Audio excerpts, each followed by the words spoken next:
someone that doesn't believe in God? Do you know someone that is bitter with God, that left God's church? Well, I do. I know quite a few people like that. And sometimes when I'm with them, I feel like I'm being pulled away from God.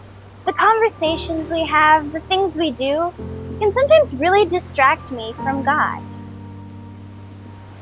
Growing up, I always heard Sabbath school teachers and pastors and other adults saying, "Hey, you're young. You know Jesus, right? Do you know someone who doesn't know Jesus? Go ahead and share about him with them." But as a kid and as a teen, it's easier said than done. Sometimes I'd get the opportunity to share the gospel with someone, but I would get so scared that I wouldn't say anything. I'd pass up the opportunity and just continue with whatever we were doing before. But then one day, I read a verse from the Bible that really surprised me. Now this verse is found in Revelation chapter 21, verse 8. And in this passage, you will find a list of people that God says will not go to heaven. Now, all the people that you expect to find on this list are there. The murderer, the idolater, the sorcerer, the liar. But there is one person that it really amazed me that he's actually on the list. Not to mention he's the first one. Now, you're probably wondering who this person is, right? Well, this person, he's fearful. He's the coward. Now, when I first read that, the first thought that came to mind was, eesh, that does not sound good.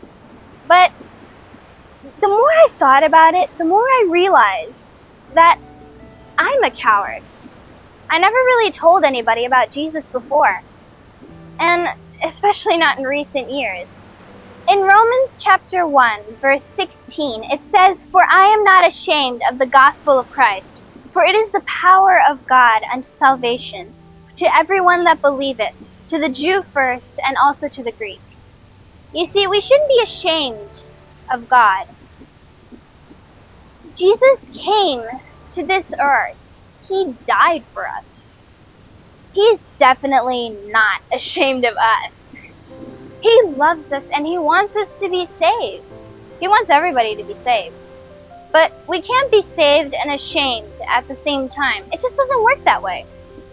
In Matthew chapter 10, verses 32 and 33, it says, "Whosoever therefore shall confess me before men, him will I also confess before my Father which is in heaven. But whosoever shall deny me before men, him will I also deny before my Father which is in heaven."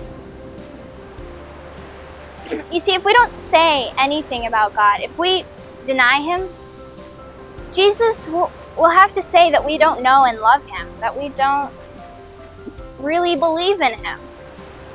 God is calling you to come to him, to get to know him, and to share him with others. Jesus doesn't want you to be ashamed of him. So, take a deep breath, say a prayer, and tell others about Jesus.